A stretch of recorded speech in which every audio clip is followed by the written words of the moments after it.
So far, our training has been pretty good.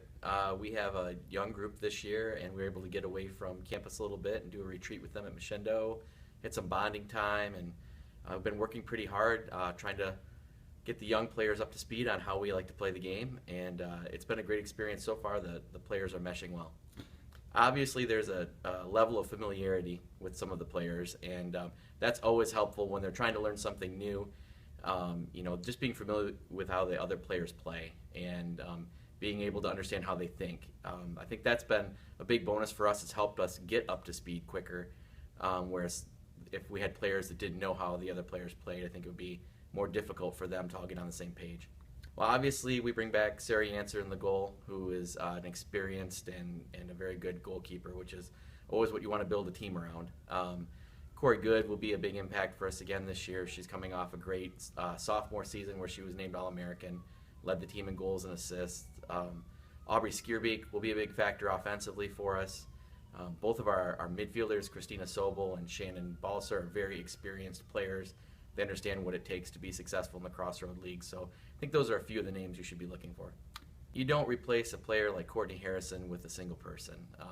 The leadership she had for the team was some of the best that I've had since I've been here.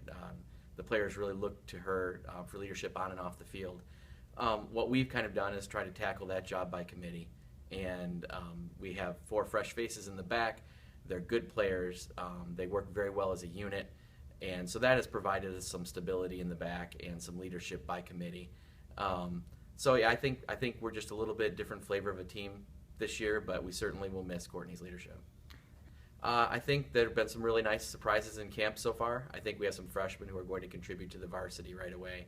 I think of Lauren Orr from Unity Christian, who has played primarily as a forward her whole life, and we've converted her to an outside back. I think that she's been one of the strongest players in camp so far, very consistent, very good at the new position, dangerous coming forward from the back part of the field.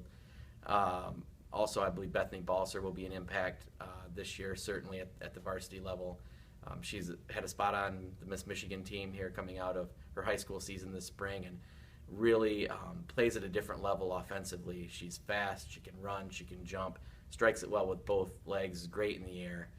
Could probably play at most any position for us, but I think she'll be an impact as well. And there are some others as well that I think they'll be contributing, but we have the luxury of having some pretty good returning players, so we'll be able to break players in at their own pace.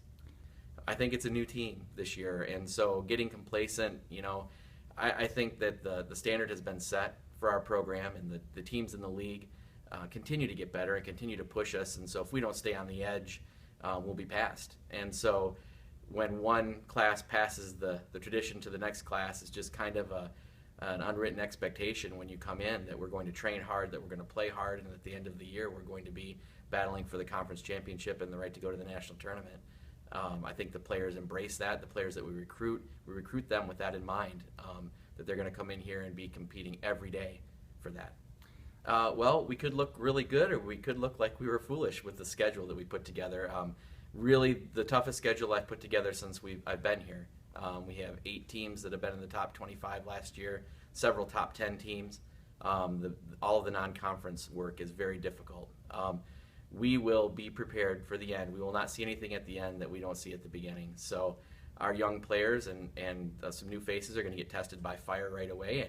And if we're going to take some lumps, we'd rather do that up front at the beginning of the schedule than at the end when we're trying to make the run as deep as we can. I think it will prepare them emotionally and physically for what it takes to compete for national championship.